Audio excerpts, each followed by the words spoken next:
Mood tracker. We're going to update several moods for fan bases here, and I want to start with Texas. The mood around Texas I have listed as hook 'em and hope. Hook 'em part is obvious. I think the hope part is obvious too. There is promise with this team. There's anticipation. There is tempered excitement. They've had some injuries, but on the plus side, they had a really good recruiting class that came in. Several of those young guys are going to play early. They've got Quinn Ewers, the guy they thought would start for him at quarterback, as it turns out, is going to start for him. They are among the favorites in terms of odds to win the Big 12. And yet, people really don't know. There's a lot of hope. I think at this point, Texas fans they're locked in, and whatever bad news they hear, whatever bad whispers they hear, whatever injury concerns they have, it's too late. Like, you're already headed down the ramp now. So it's just for better or for worse, white knuckle it, hold on tight, hook 'em, and hope. Now, what I think is going to be interesting, as you see their over-under win total on the screen here, is over-under 8.5. That's down from 9 a couple of weeks ago. I think the injuries finally got noticed nationally. I think that the most interesting part about Texas to me is there's going to be a lot of attention out of the gate because they play Bama in week 2. And then I wonder what the attention is going to turn to, because that's not when they dive into conference play. They don't start conference play until the last week of September, and then it's just nonstop conference play. And last year, it was sort of a tale of two halves. In games, they started getting leads, and then they squandered lead after lead after lead, and they had a really bad losing streak to close out the year last year. They didn't make a bowl game. So I wonder what progress is viewed as this year. Well, what if they win 8 games? Well, the under hit, but they won 8 games. We've got them winning 8 for the record. That's what the model has. So at Texas, you could win the Big 12. You could just fall flat on your face and not make a bowl game again. I don't think that's likely, but it's in the worst case scenario realm. But I think it's just hook 'em and hope at this point. And then you also hope you continue to recruit line of scrimmage talent the way that you did in this last cycle, so that in the future you don't have to worry about being so perilously thin at such key positions. What about Tennessee? The Tennessee Volunteers mood heading into 2022. And how often have we longed to say this on the show, but been shot down by HR? In Hooker, we trust. Singular, of course. It is the name of the starting quarterback there at the University of Tennessee. They'll go as far as he takes them. Now, it's refreshing that we can finally say that, and we can write a starting name in pen, not pencil, at the quarterback position at Tennessee, because you guys remember the last several years when it wasn't so easy. So it's nice to come into a season where we've got the quarterback position answered, figured out. So the only thing that can derail that is injury, and we don't talk about such things on this show. So outside of Hendon Hooker, how do we get over this 8-win total?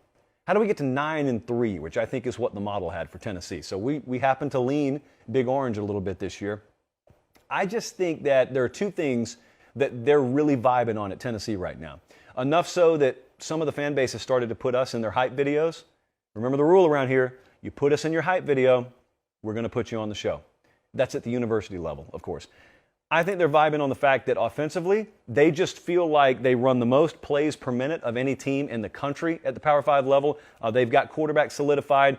Guys like Cedric Tillman are prepared to go from just being household names in Knoxville to being household names regionally and nationally. They don't have much question about what they're capable of offensively. If you have not noticed, let me fill you in on something.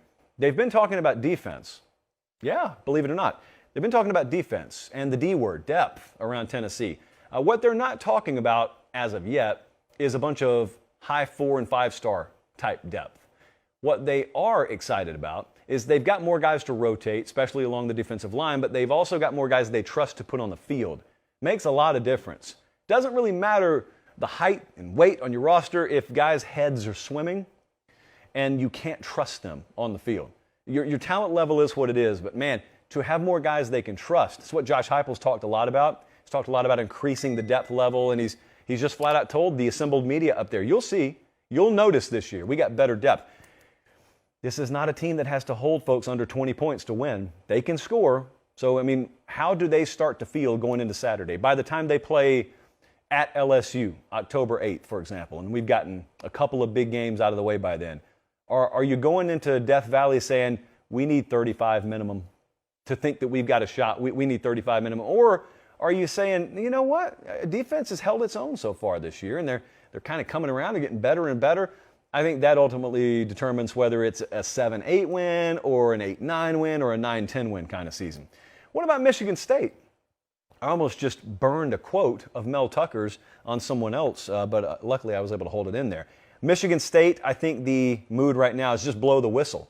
This is a program that is kind of used to not garnering a ton of national accolades and respect. I won't call it disrespect, only because it's lame. People talk about it all the time. But I think that they're totally comfortable there.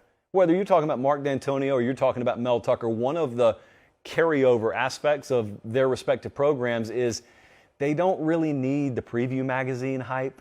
They don't really need to be leading every national show. They know what they have. Their most exciting time is when we finally start playing. See, some of your teams out there, whether you know it or not, have already enjoyed every bit of shine they're going to get. They win summer national championships. They win fall camp national championships. Well, at Michigan State, they don't get any of that, just like last year. That's why they're excited to get in the season, because they actually do their winning in the season at Michigan State. And unlike some of our brethren in the national scene, they feel like they've got something sustainable there. Now, I know if you look at the win totals and you look at a lot of the predictions and projections, you are led to believe that everybody expects this team to fall back to earth. Our model has them at 8-4. So do we expect them to fall back to earth? And that's kind of a byproduct of playing a pretty tough schedule. But also, this is the kind of program that looks at that kind of stuff.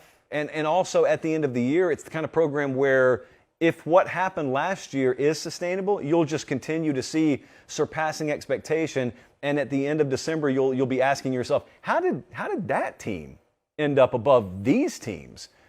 If all you believe in is recruiting rankings, if all you believe in is mock drafts. Now, eventually, they'll put together the kind of roster that matches up. They're not there yet, but they can portal and classically recruit their way there eventually.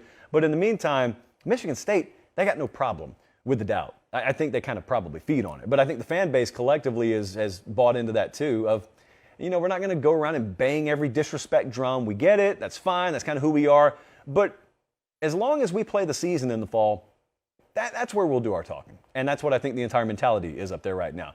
At Florida, there are kind of two different lenses. And so I think the mood at Florida right now is split vision. You can call it double vision if you want to, but it's kind of a different meaning than what I'm talking about. Split vision, sort of one eye on the season, one eye on the recruiting class. Because whatever they do this year is largely just what Billy Napier is doing with most of the pieces that Dan Mullen and his staff left behind. But that's not what has you excited about the future if you're a Florida fan. What has you excited is after a little bit of sputtering at the beginning of this recruiting cycle, all of a sudden they've come on and they're putting together a class that may end up finishing inside the top 10. That's where it's hovering right now. We've talked about that a lot on this show, so this is not a Florida recruiting segment, but that's how the fan base feels. The fan base is looking at this year, and you don't take a year off at Florida. Florida fans want to win every year, but they also kind of look at this season, and as long as things don't just fall off the rails, the over-under 7, for example, as long as we're not 5-7 or something like that, as long as we have a good, respectable product on the field that doesn't torpedo our recruiting class, we're fine. Because there's going to be a but at the end of the season. No matter if you're a 7-win team, you got 7 wins, but look at what we've got coming in. But look at what this staff could potentially do selling this vision and transfer portal. So I think that they fully realize, no, we can't be laying an egg this year. And they got enough, especially starting 22 talent, to not do that. This is probably the team in the SEC that can't afford massive amounts of injuries. But look at how they start. Utah and Kentucky, two of the most veteran staffs in America, two of the most hard-nosed teams in their respective conferences. It's going to be tough. Those are tough draws right out of the gate. Those are winnable. Those are losable. And then they go to Tennessee in week 4. And by that point, that'll be kind of phase 1. And then phase 2 is the LSU, Georgia, A&M, South Carolina stretch. So there are two real big sort of phases for Florida this year. I think they'll be an evolving team too, by the way. Unless you just tell me they got too much injury to overcome, I think you'll see a fair amount of progression week over week and then month over month with them this year. But make no mistake, one eye is on the season. But with that fan base, you got another eye that's focused on that recruiting class. I want to stay in the state of Florida, and I want to finish with Miami. Miami's got kind of a now and later mood about the program now, which sort of blends with the Florida feel. Now, we knew we were going to be saying this about Miami because the day Mario Cristobal came in, folks started talking recruiting way more than they even talked about this year. The difference is they've got a team that can win the division this year. They've got a team that could potentially contend for a conference championship this year. A lot of things that have to go right, but they've got a really good quarterback there, a potential first or second round talent at quarterback. Their over-under's 8.5 wins. Our model has them winning 10 games. So it could be a special year down there. So that's the now. This is not a program, this is not a fan base that's looking around and saying, we got our new staff, let's give them a couple of years to rebuild, and then we'll be right there. Nor should you feel that way. They've got good enough talent. They were not a bad team last year. Well, let me rephrase. They weren't a good enough team last year. It wasn't a bad roster last year. It's not a bad roster now. They're favored. You guys realize this? They're favored to win the division. If odds were to just play out as is, they would play for the conference championship game in year one under Mario Cristobal. So I've told you, obviously excited to see Tyler Van Dyke at quarterback, really excited to see young guys like Nigel Kelly and a lot of that freshman class come on defensively, especially in the front. Think their pass rush will probably keep them in games and give them the ability to win turnover battles and thus swing some games. They go to A&M in week 3. I wonder who will have the quarterback edge that day. Home field matters there, but factoring that in, I wonder. But outside of that, look at the sort of the core of Miami's schedule.